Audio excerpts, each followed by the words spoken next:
Hi, this is John Harcher. Welcome to episode 52 of Keep On Grooving, and it's here. The Bold as Love box set. We'll take it apart and go over what's in it, but first we'll talk about the two things that came out the same day that I don't have. Now, hey, there's only so much you could spend on these things. So as you can see, we got a whole new setup here. We've got the green screen, we've got the new microphone, so when we do more videos like this, we'll have this, and then when I'm doing just the audio part, I'll be recording into this more than likely. So anyway, first off, thanks to my Hoffman board buddies, Jeff and Keys, for help with the Blu-ray material. And speaking of that, so before we get to the box, let's go over the other two Blu-rays that came out on November 7th. First, we have the Electric Ladyland Blu-ray.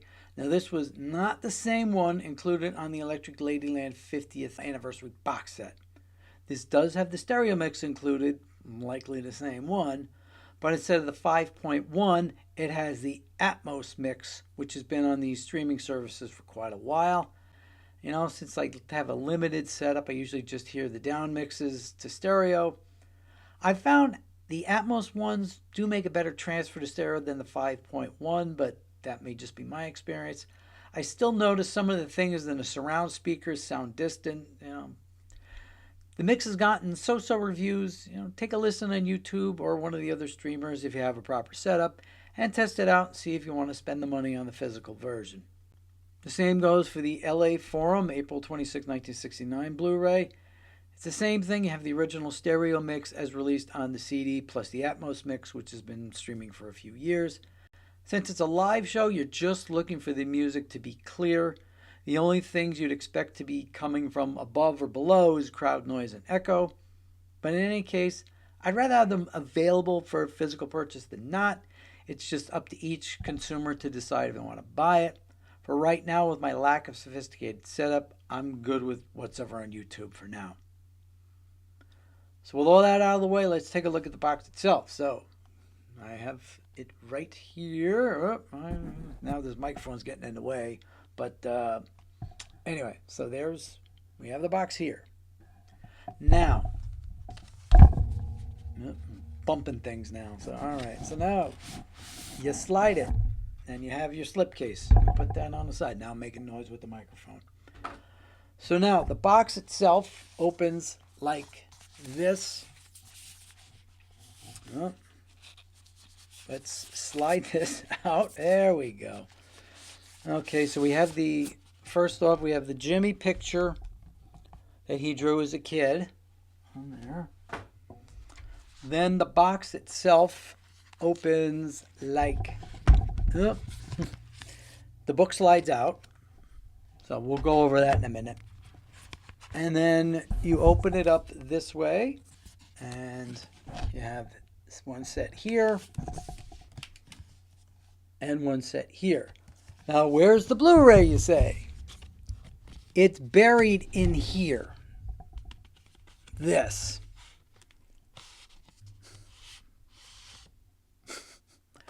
A little crazy that they didn't have it set up properly, but anyway, so that's the Blu-ray for this, so we'll talk about each of those in a minute. And the thing is, you also have to fold this thing properly, because if you do it improperly, it does this. So you have to make sure. Put this in, put these wings this way, and it closes nice and set like that. So I should probably do a different video for just doing this, but for unboxing. But I'll see about maybe adding that later. So anyway, so let's talk about what's on the set. So the first disc is the stereo mix of the album. Just flat out the one you can buy in the stores all the time. In fact, that was part of the issue that some people had a problem with it. It turns out it's likely the 2010 George Marino, God rest his soul, mastered version from 2010. Based on what was in the information, people thought it would be a new Bernie Grundman mastered version of the album. And when people checked the dynamic range values, it just wasn't the case. It was almost exactly the same. The track times were the same, and the DR values were the same. So people have come to the conclusion it's the 2010, which was Sony's first release of the album. So that's kind of disappointing for those people, but it's a decent sound. Um, the disc two is the mono version of the album. Now that was only available on the SACD from 2018 that actually came out in 2018, unlike Are You Experienced. Um, they think it's pretty much the same from what they've said. There may be slight differences. But the thing is, because unfortunately, the liner notes when it comes to that don't really go into detail about were these new burnings or not. Now on the CDs, that's the question. The vinyl, supposedly on the runoff disc, you could see the markings in there, and they'll be able to tell if it's the new Bernie mix or not. Now Bernie did the 2018 version, and the mono doesn't have that thing with the stereo. Um, there was a issue with the alignment, if you remember. We talked about it back then. So, if you don't have a mono version of the album, this will be perfectly acceptable for it. Sounds decent enough. It's it's where you get into the vinyl things where I'm not good at. So I'm just talking about the CD version, because the vinyl things are a whole different animal altogether. They will be coming out with new 45 RPM versions of it, so they'll be over two records. So each side will be cut in half basically. Those will be coming out later, I think in December, but I'm not sure if they've actually posted a date for that yet. So if you're interested in those, you can get it that way instead of doing the vinyl for this. But this is available now, so if you want it on vinyl, you could do it this way. But now let's go over the real selling point of a box like this: the outtakes, additional tracks, alternate mixes, instrumental tracks, all that stuff. This is the part of the album where we were so disappointed in what was on Electric Ladyland. This time it's a little better. The outtakes are generally in chronological order, how they were recorded, but not exclusively, so some are a little out of place. So let's start off with disc 3.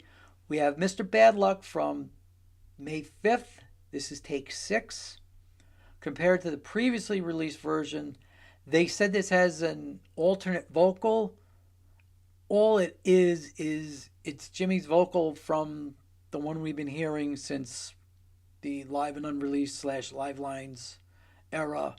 It just doesn't have a few overdubs. Like, for example, like when he goes towards the end of the song, we're talking about the fire, and crackle, crackle. You don't get the pop, pop, So it's more like this was the main vocal before any additional work. The mix does sound a little different. When I did hear it, I'm like, I'm kind of hearing different things than I'm used to hearing from 1988 since I first heard it. So you have the mix of the song a little different, as well as the slightly different vocal. So this is the problem with this. When they say alternate vocal, it's like it's the same vocal, just missing some additional things, and the same thing with like some of the additional takes later on. We'll be speaking about. So next up is She's So Fine, take 4 from May 4th. Now this is the basic track used on the album before the overdubs and vocals. So they got this song down pretty quickly. I forgot to listen. You know what I forgot to do? I forgot to listen to the version on the Noel Redding Experience CD. I bet you this is, if not the same one, is probably pretty darn close to it, even though they say it's unreleased. But whatever. Okay, next up, we move on to Burning in the Midnight Lamp. And the one thing this set does is it squarely puts the Burning in the Midnight Lamp and Stars That Play Laughing Sam's Dice single fully into the Axis. I keep hitting this darn mic. The Axis realm. Whereas before, it's kind of like, well, it's between albums, and then he mixed Burning Midnight Lamp in stereo and put that on Electric Ladyland, and then left Stars Laughing Sam's Dice Orphaned. But as far as we're concerned now, these two songs really belong in this era. So that's one of the things that this box definitely has made, put its stamp on. So anyway, they have Burning the Midnight Lamp Take 30. It's recorded July 6th at the Mayfair Studios in New York. Remember, we talked about that. And this is the last take right before the master take. So it's basically what the song sounded like live. We'll talk about that in a little bit. Later in the set, we have a live version to talk about. One that's actually live and not just singing. It doesn't have the harpsichord, and it doesn't have some of the wah-wah flourishes that he added in the overdubs. So you'd think he was like doing it at the same time, but it's really overdubs. Now this song does have vocals. They're probably Pro Tooled in, but the book doesn't say. We're kind of wishing they would point these things out so we wouldn't have to speculate about it. Now, later on, there's one that's we definitely think is Pro Tooled in, and we'll describe why. But I keep bumping this damn thing. Anyway, I'll have to get used to this at some point. So next up is the Stars That Play with Laughing Sam's Dice. That's right, I'd say I'm not 5 times fast. This one was recorded at Paramount Studios June 28th and 29th in Los Angeles. They had kind of implied that nothing was used from these sessions, but it turns out this was the basic track. This is the basic original recording before the overdubs. Like I said, the other sources weren't really clear or flat out said it was recut at Mayfair. But turns out this is the basic track you've been hearing all these years. I have a note here that the Sony version of the Purple Box from 2013 that had the mono version as a bonus track, said it was recut at Mayfair, but turns out that's not the case. Okay, so next we go back to Burning in the Midnight Lamp, and we have the instrumental take from July 7th. So this was the overdub session that added the harpsichord and the additional wah-wah guitar stabs, as they call it in the booklet here. So yeah, you'll recognize it, like, oh yeah, the wah wah wah wah wah wah, like all that. Those were overdubs; they weren't on the original basic track. Now next we go back to the Stars Play Laughing Sam's Dice. This is an instrumental, and it has the additional overdubs that were done July 19th and 20th at Mayfair. You can kind of hear an organ buried in the mix someplace. So that was one of the overdubs. Now, one of the things that was brand new on this set, we have 3 of Jimmy's demos that he recorded at Regent Studios sometime in October. It was never really clear. It was kind of just known that Jimmy went to Regent and did some stuff, but it was never really clear what it was. So it turned out he recorded a bunch of demos for songs that he ended up using on Axis. So the first of these is a Stone Free Up From the Skies demo.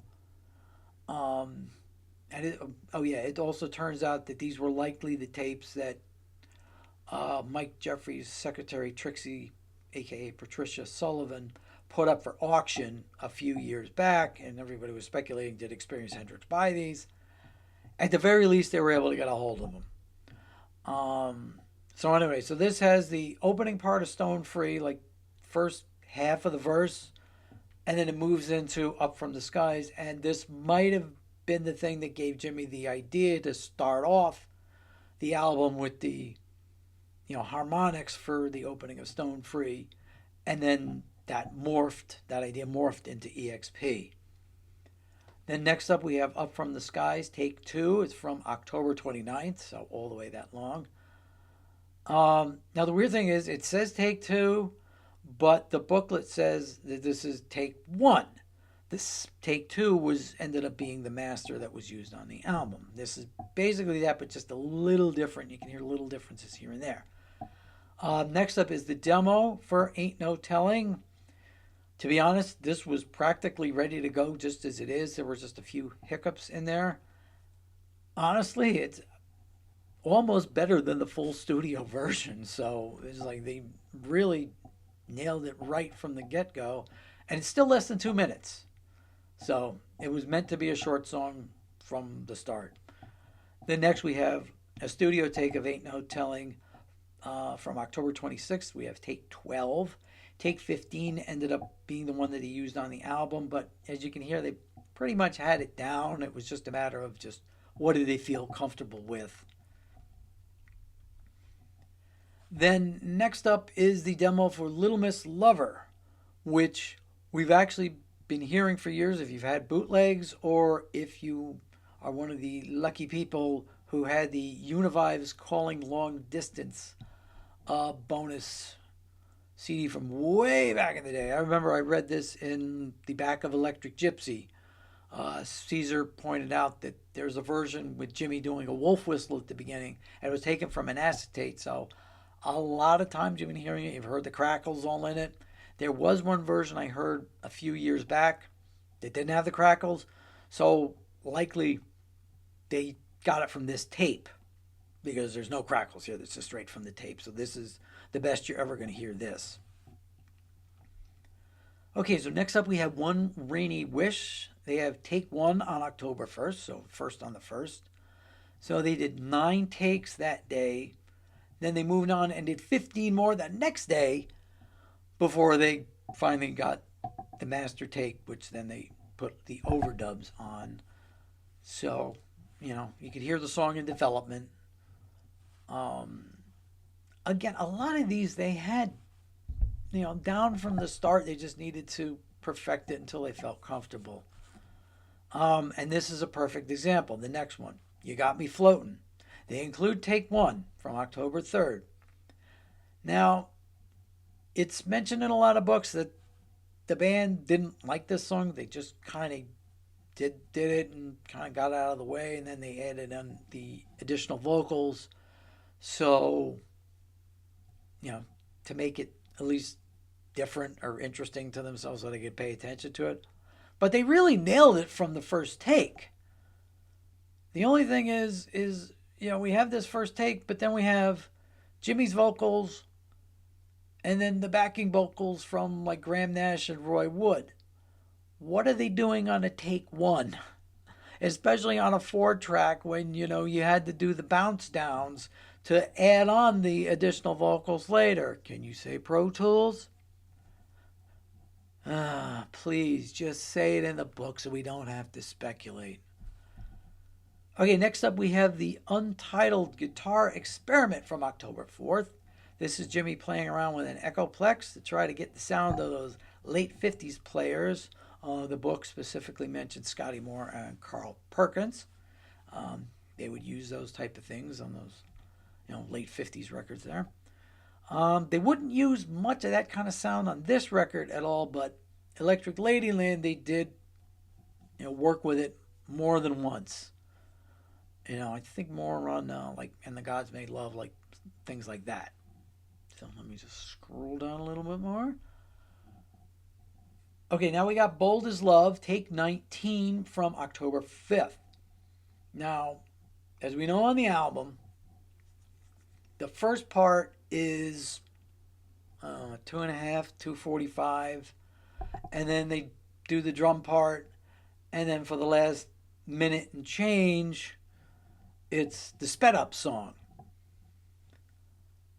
Now, the actual song, when they recorded it, and we have this version and we have both the one on the purple box, the song would run like 6 or 7 minutes, and Jimmy just wailing his heart out. All of that got lost when they did the edit down. So if only they could have done it live. You know, Jimmy could have done like the whole 7 minute part of the song that he wanted to do. He would have wailed on the solo, gone off, and then Mitch could have done a little, minute, 2 minute drum solo, and then when they come back in, they do the up part, and in the new key, for the it sped up, and they could have finished it the same way, that da da da da da da da, just in the new key. That would have been so cool. I'm surprised no one has tried to do that yet. Not that I know of anybody out there to do that as a cover, but that would be an interesting approach. So now next we have Castles Made of Sand, take 16 from October 5th. Now this one was a bit of a struggle. So at some point Jimmy just had Noel sit down for a couple takes while he and Mitch just worked out the timing of the song. Noel came back in with this take, and then they soon got the master right after that. So sometimes it just requires like, okay, we're not getting this. Take a break. Let's work out something, and then okay, come back in, and everything fit fine. Okay, next, Wait Until Tomorrow. It's the next take. We have take 2 from October 25th. Again, this is one of those that they pretty much had the song down right from the start. You're hearing it and it's nothing wrong with it, but they ended up doing 12 more takes before they got the master that they used on the album. So, Jimmy the perfectionist that drove Chaz up a wall.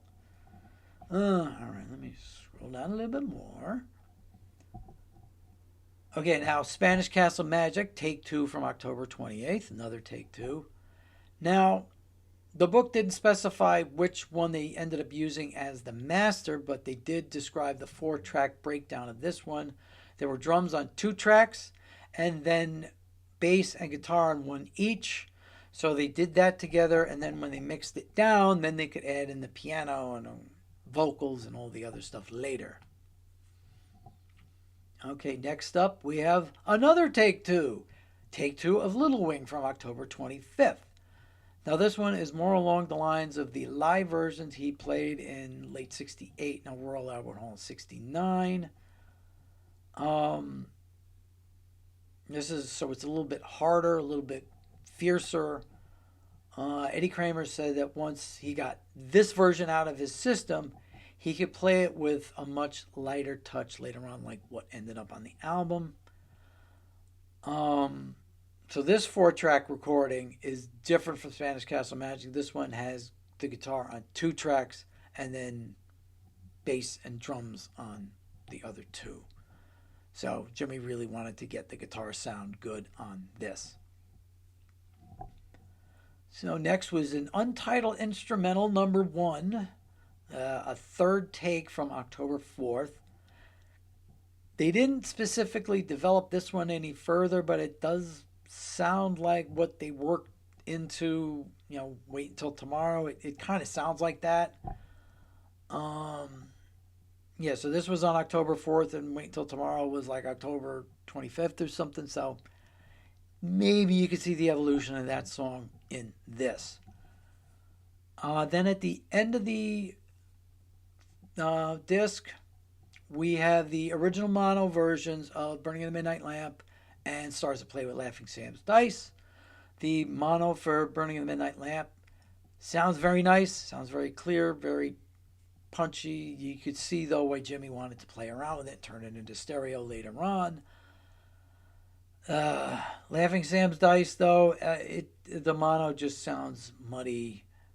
It's just, the song is never going to sound crisp and clear like a lot of people complain the Layla album is.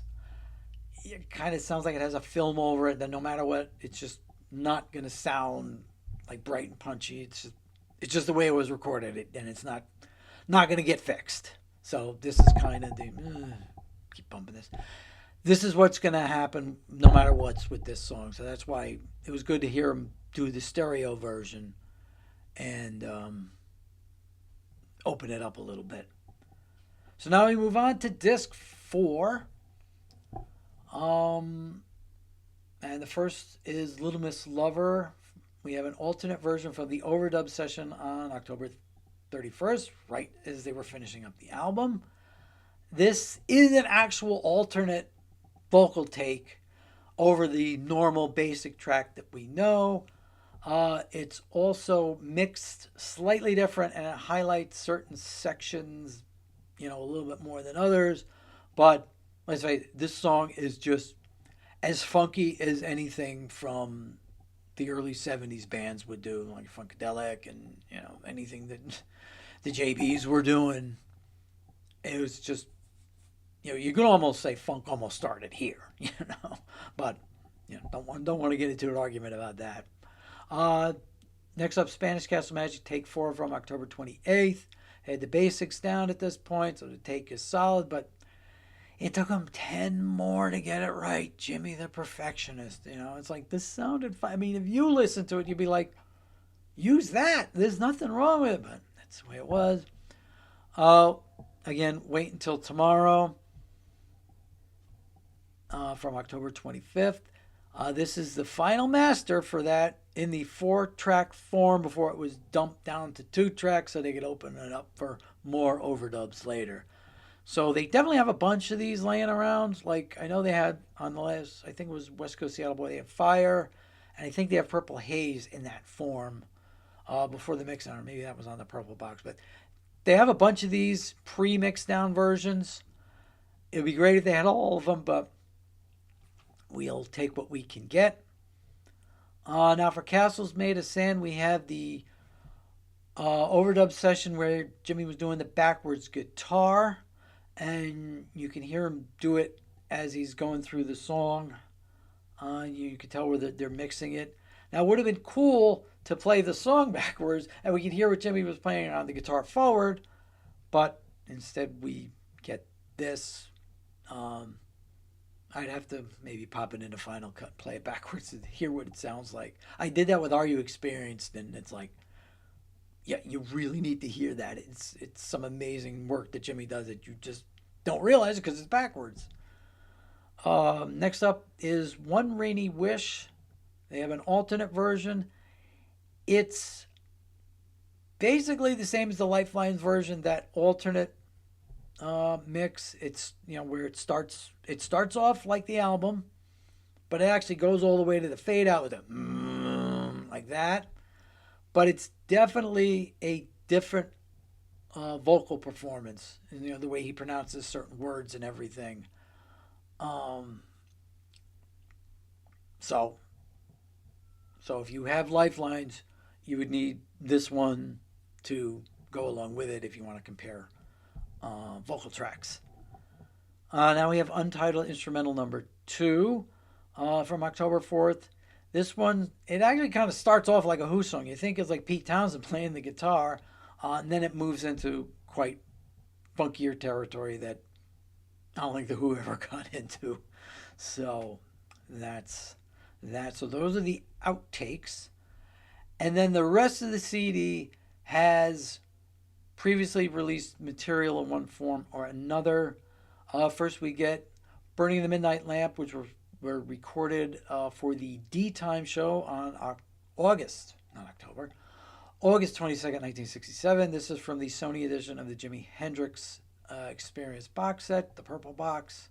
This was a straight miming performance with Jimmy singing live over an instrumental backing track. There's no video for this, so we can guess that Mitch and Noel were just faking it, just playing along with it. Then next up, we get, finally, a newly mixed version of the complete Stockholm 1967 show from September 5th. This is a brand new transfer. And they mentioned that they released Sgt. Pepper's and Burning of the Midnight Lamp on the purple box. They forgot they released Wind Cries Mary on West Coast Seattle Boy. They just tend to forget these things. It's like, we remember it, but they don't. So let me just go over the songs, each one that's there. So it starts out with Sgt. Pepper's Lonely Hearts Club Band. When Jimmy did it, whenever he did it live, he only did the two verses with a little guitar break in between them. So he never ended up doing the where Sergeant Pepper's Lonely Heart. He never did the chorus, and then he never did It's Wonderful to Be Here, the bridge. So would have been cool to hear that, but remember, he learned the song in 4 days and opened with it at Saville, good old Paul. Then next up's Fire, done in 1967 style before they put the extended soloing section in going up and down. The Wind Cries Mary, just simple as it was. Foxy Lady is done in the 1967 quick fashion, but then he started doing something weird with this one that always stuck out. When he's instead of doing "Ooh, Foxy Lady," he does "Oh," it's like what somebody goose him or something, and then he ended up actually doing it in a later performance. It must have been recording and doing sessions up in Northern Europe there that did it to him. Hey Joe is Hey Joe. He was just the one that started off for him, so he would just do it just to make the fans happy. Next up was I Don't Live Today, which was very rare for 1967. I don't remember being done a lot. Eventually, we'll go back and do the 67 shows and see how many times it turns up. But I know I was surprised to hear it on stages. I'm like, damn, this would have sounded good at like Winterland, but he didn't do it there. Then we have Burning in the Midnight Lamp, which was the new single at the time, and this was actually the first time they did it as a live song. Like I said, they did some shows miming it, like we just did D-Time, and there's going to be one afterwards that had a little bit of a problem, which we've discussed before.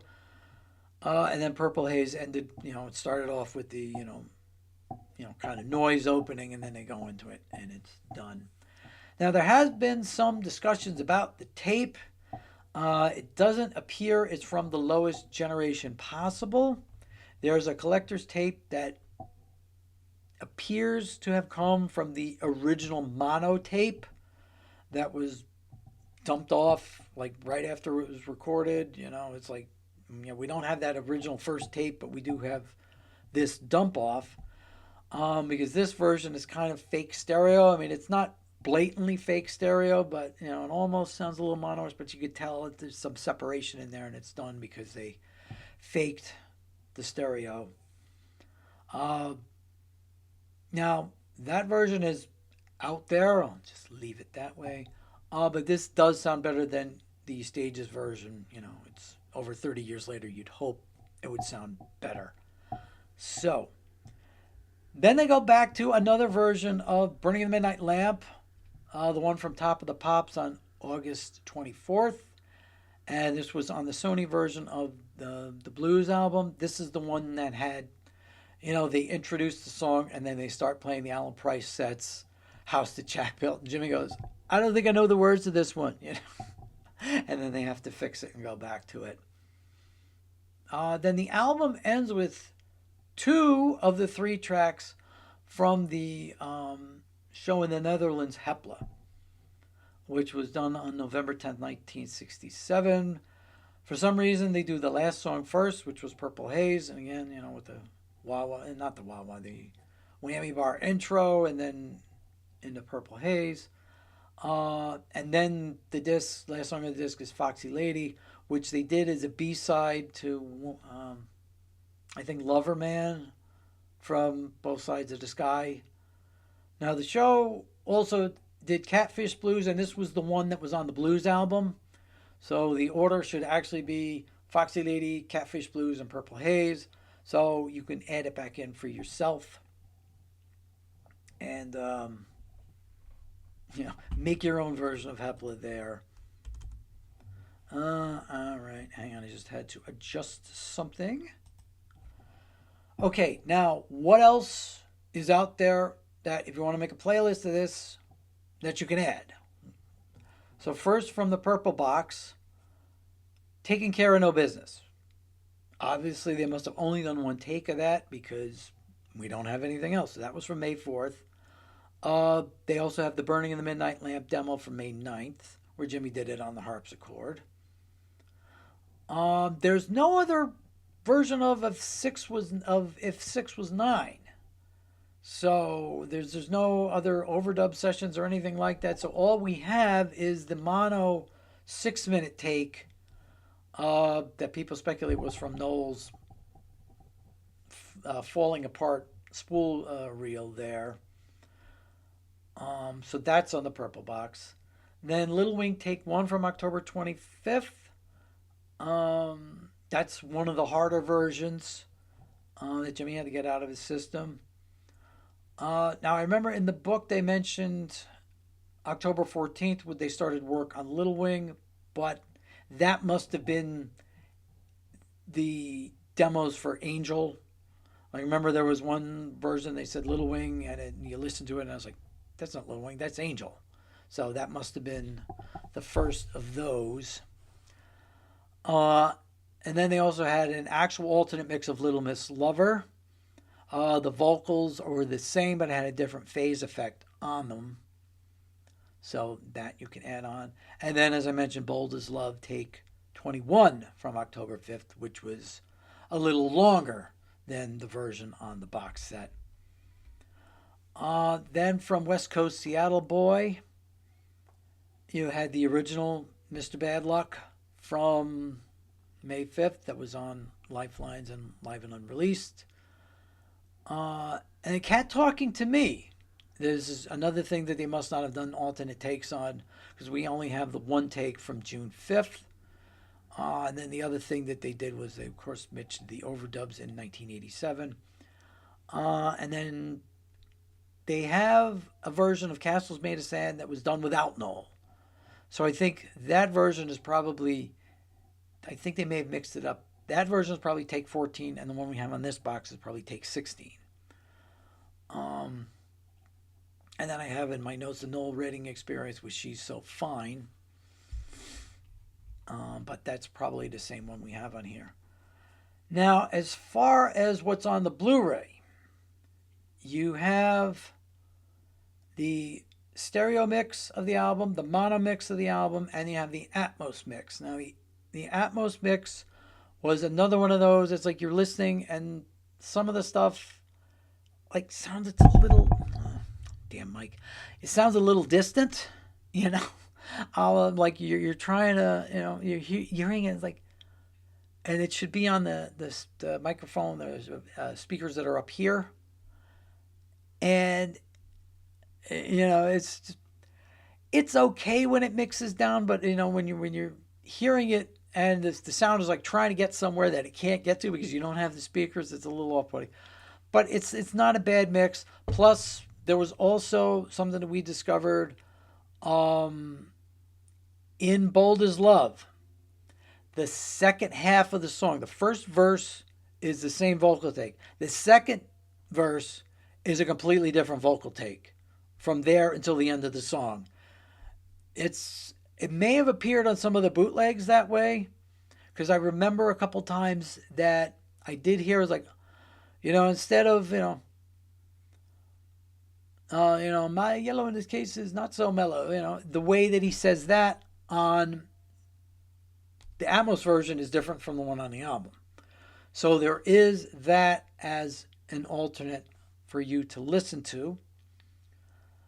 But you know, it's a good listen. It's good to hear it, just to, you know, just hear it differently after, you know, however many years. Like, you know, like I said, I've been a Hendrix fan since 1988, so I've been hearing the album like that. Some people have been hearing it that way since the day it came out, so this would at least look a little different for it.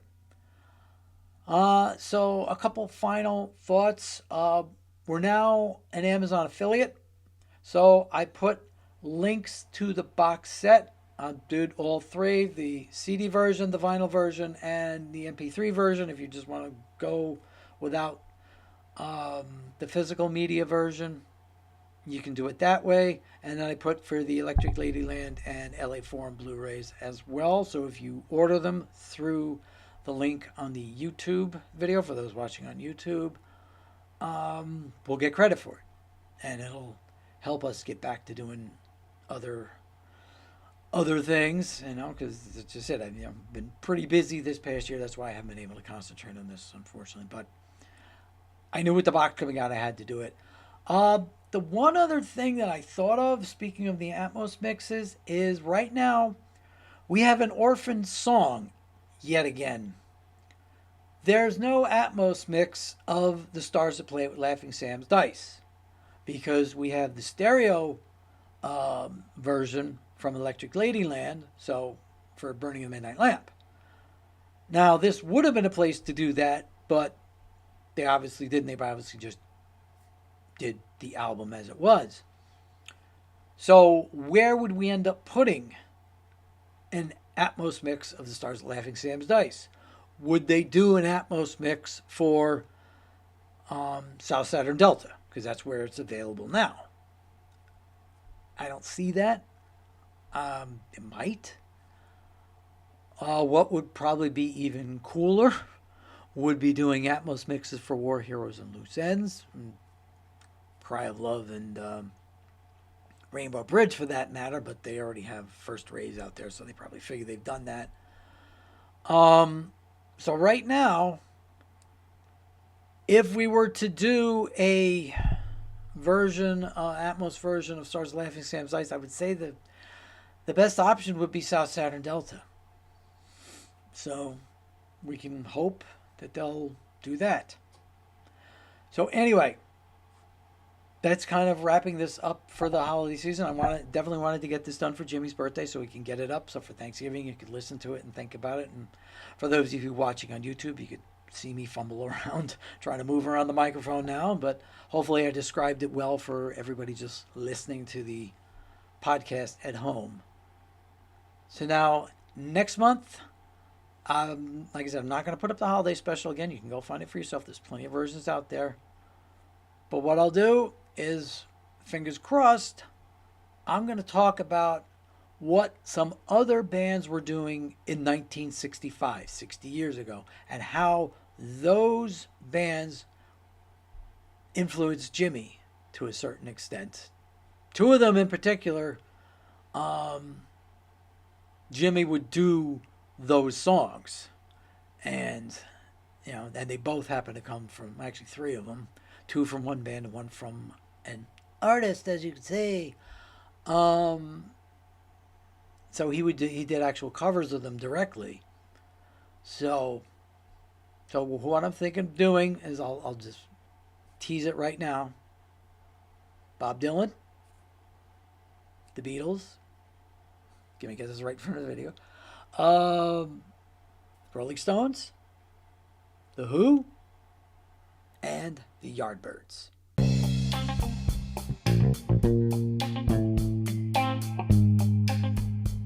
So, we'll see what those bands did in 1965 and how they kind of either directly or indirectly influenced Jimmy. So that'll be next time on Keep On Grooving. If you like what you're hearing, please hit the subscribe button on either your podcast or on YouTube. And in the States, everybody have a happy Thanksgiving. Hopefully talk to you next month.